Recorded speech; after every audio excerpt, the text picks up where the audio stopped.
Hey there, it's Dr. Margie Smith with the Micropractice, wanting to talk about how I think you should just say no to new patients. Now, listen, do I mean you're supposed to say no to all new patients that contact you? Absolutely not.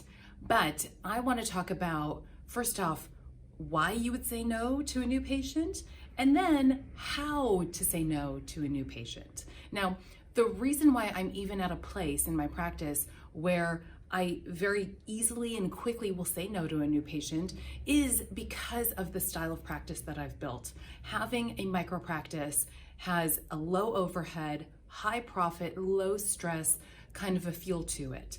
And because I don't have to have every single new patient that's calling me, I have found a great way to be a lot more selective with the new patients that I accept into my practice. Now, the very first practice that I ever built in my career was in downtown Chicago.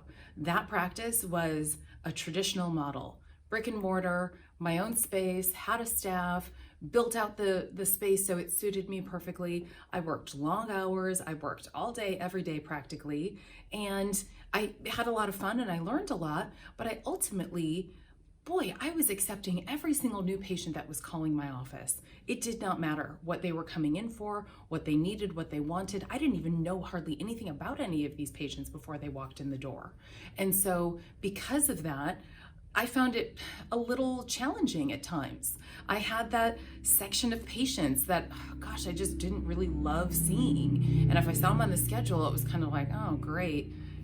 This person's coming in. And we've all had that before. We've all had patients that we've had in our practice that they maybe aren't our most favorite patient in the world, right?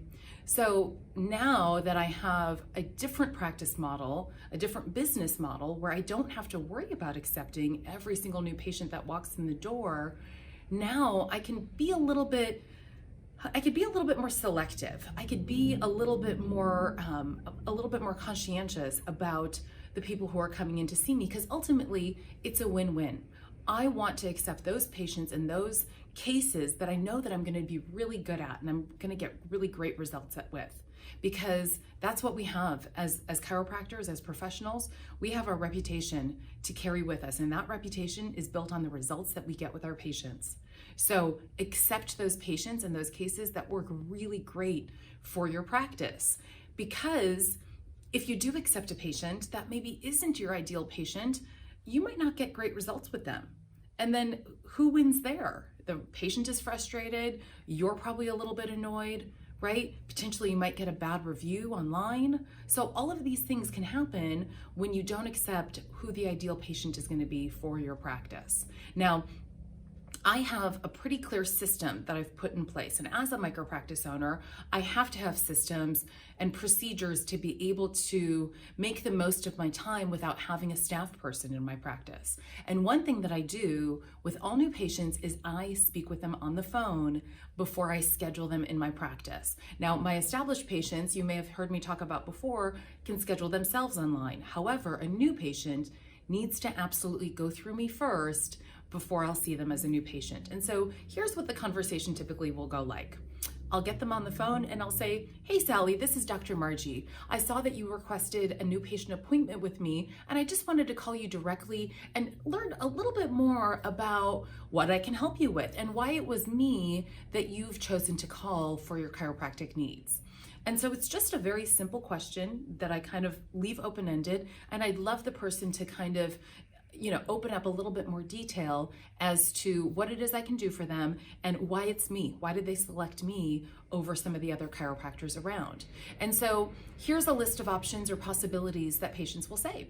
They'll say, oh, I want to bring my child in to come see you, or I'm pregnant and I see that you have a specialty in that sort of thing, or I'm looking for somebody to help me raise my family a little bit more naturally with more suggestions naturally, and I see that that's what you're really good at doing.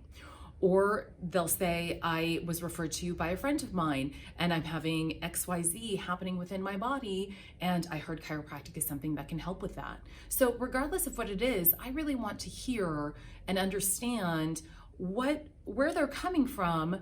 And then I want to be able to reiterate to them, if I'm going to be the right fit or not for them. So once they tell me a little bit more about where they're coming from, kind of where they found me and what I can do for them, then I'll start to go into the process of what they can expect when they come in for the new patient visit. So I'll simply explain that my new patient time with each individual patient is about an hour.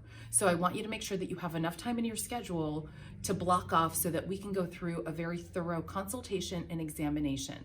Now, at the end of that time, I'll be able to know a little bit more detail as far as if I will need to send you out for any further studies such as x-rays. And for the most part, I want you to know up front that I do not adjust patients typically on the first visit.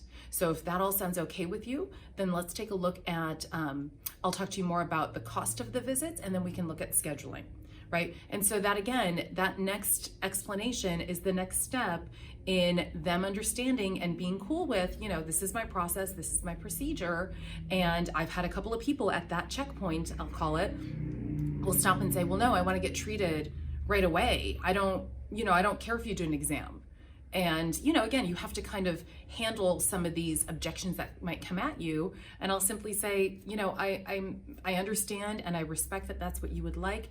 But as a practitioner and, for the sake of my own license, I'm not willing to adjust you unless I go through a thorough examination, which that may include needing to send you out for x-rays. So if that's a deal breaker for you, I totally understand. And I'm more than happy to give you a couple of names of other chiropractors here locally that you can call and check and see if they would be willing to do that.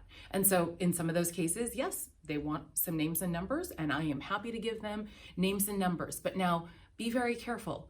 When you are giving the names and numbers of other chiropractors, make sure they are actually, good chiropractors, that they're chiropractors that that you trust, and that you respect. Please don't just open up Google and just start, throwing any name out there. Make sure that you are giving a really good quality referral to this person. If they didn't work out for your practice, that's totally fine. Not every patient is going to be the right fit for every single chiropractor. So why not leave them with an amazing lasting impression and send them to a chiropractor for what they are wanting, right?